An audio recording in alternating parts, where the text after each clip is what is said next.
Assalamualaikum. Today we will start a new chapter, that is chapter number 8, nutrition. First of all, we need to know what is nutrition. Nutrition is a process in which food is obtained or prepared, absorbed and converted into body substances for their growth and energy. We know that every organism needs food for growth and energy and to function normally. We know that plants are autotrophs and they can prepare their own food. But in addition to these,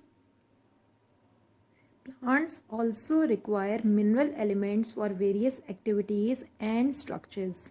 These nutrients which are required in large quantities, these are known as macronutrients. And you can see the macronutrients. These are nitrogen, phosphorus, potassium, magnesium, calcium, sulfur, carbon and hydrogen.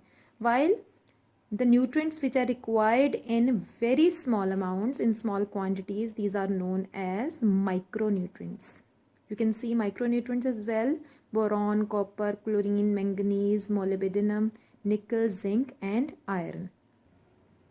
Now we will talk about role of nitrogen and magnesium in the plant growth. First of all, functions or importance of nitrogen. Basically, plants get nitrogen in the form of nitrates. We know that 78% of nitrogen is present in atmosphere, but plants cannot get it directly from the atmosphere. It only take in the form of nitrates. Nitrogen is a major factor in stem and leaf growth. Basically, it promotes growth of leaves and stems. Too much nitrogen, they can delay flowering and fruiting. It also gives dark color and improves quality of foliage. And number 3, necessary to develop cell proteins and chlorophyll. Deficiency of nitrogen can reduce yields, means less production. It also causes yellowing of leaves, which is known as chlorosis, and the stunted growth, means the plants remain short. Now we will talk about the role of magnesium in the plant growth. Basically, it influences the intake of other essential nutrients. It also helps to make fats and assists in the translocation of phosphorus and fats. Basically, it is a structural component of chlorophyll. It is also used for fruit and nut formation and also essential for the germination of seeds.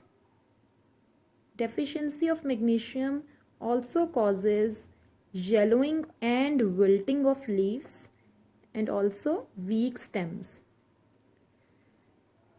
Now we will study about fertilizers. Fertilizers, basically it is a chemical used to enhance plant growth and its production.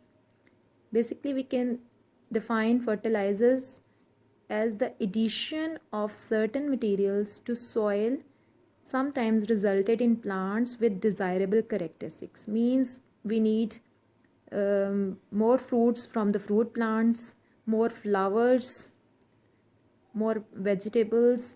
Basically, these are the desirable characteristics, and these are to be attained by the use of fertilizers. Such materials, they are named as fertilizers. Fertilizers are broadly classified as organic and inorganic fertilizers.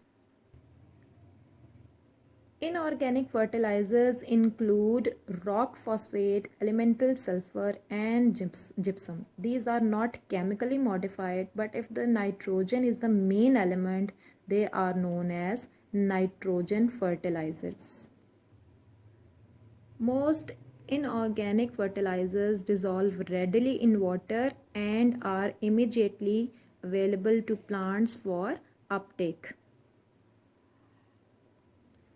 Organic fertilizers, they are derived from plants and animal materials, and they are more complex. Manure and compost, they are used as organic fertilizers. They can increase soil drainage, aeration and ability of the soil to hold nutrients. Basically, there is no distinction between the organic and inorganic fertilizers. It is not clarified yet. Urea, for example, is an organic compound, but chemically synthesized urea is generally grouped with inorganic fertilizers.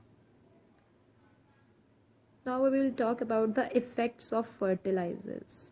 So basically, it has harmful effects on soil, water, atmosphere, food quality, human health and cattle, and the quality of crops as well. Massive quantities of inorganic fertilizers affect the soil nutrient holding capacity. It can cause great harm to soil. The soil can be infertile. It acidifies the soil as well. It also increased microorganism by increasing their reproduction rate, excess growth. Basically, these are the effects of fertilizers on soil. So for these reasons, it is recommended that the nutrient content of the soil and nutrient requirements of the crops should be calculated before the application of inorganic fertilizers. Thanks for watching the video.